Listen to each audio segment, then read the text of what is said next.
Assalamualaikum warahmatullahi wabarakatuh. Perkenalkan, saya Aprilia Susanti.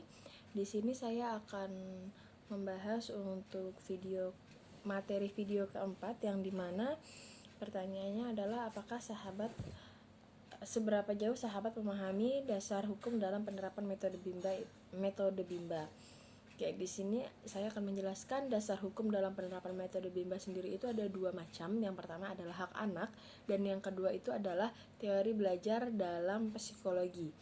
Untuk teori belajar dalam psikologi sendiri terbagi menjadi tiga macam. Ada hukum akibat, hukum latihan, dan hukum kesiapan.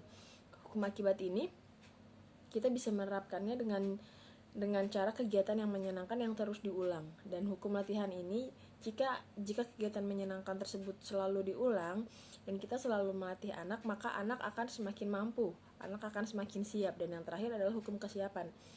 Jika kita sudah menggunakan metode hukum akibat dan hukum latihan, hukum yang terakhir adalah hukum kesiapan. Jika anak siap, maka proses belajar tersebut sudah menyenangkan, dan untuk minat baca dan juga belajar anak semakin bergelora di dalam dirinya sendiri. Oke. Yang kedua, siapa yang bisa menerapkan untuk teori belajar dalam psikologi ini? Oke.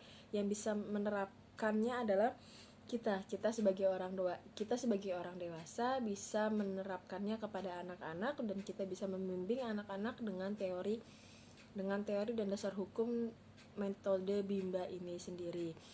Terus mengapa hak anak terdapat yang tadi saya jelaskan? Yang pertama ada hak anak, dan mengapa hak anak ini ada di dalam dasar hukum dalam penerapan metode Bimba? Karena fitrah anak adalah sebagai pembelajar, maka kita harus tumbuhkan minat. Dengan cara teori belajar dalam psikologi, yaitu dengan cara hukum akibat, hukum latihan, dan hukum kesiapan. Jika kita sudah melakukan ini, kita bisa menumbuhkan minat anak dengan bimbingan yang prosesnya itu menyenangkan. Kita kembali lagi ke metode Bimba dengan proses yang menyenangkan. Di sini ada fun learning, individual system, dan small step system, yang dimana satu sama lain saling berkaitan dan berkesinambungan. Yang terakhir adalah bagaimana kita bisa melakukan teori ini, ya kan? Kita bisa melakukan teori ini kembali lagi dengan yang sebelumnya tadi saya jelaskan.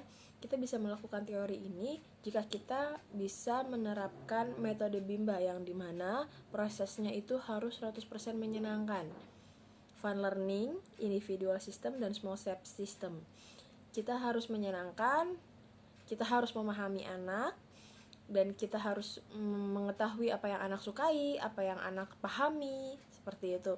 Dan kita juga harus mengetahui batas kemampuan anak sudah sampai mana,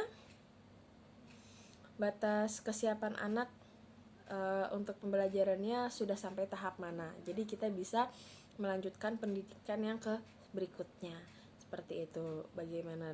Terus untuk waktunya, kapan kita bisa menggunakan dasar hukum dalam penerapan metode Bimba ini, dan di mana gitu kan? Kita bisa menggunakannya kapanpun dengan anak didik, dengan anak kita sendiri, dan dimanapun kita berada. Demikian presentasi dari saya. Mohon maaf apabila ada salah kata. Wabillahi taufiq wal hidayah. Wassalamualaikum warahmatullahi wabarakatuh.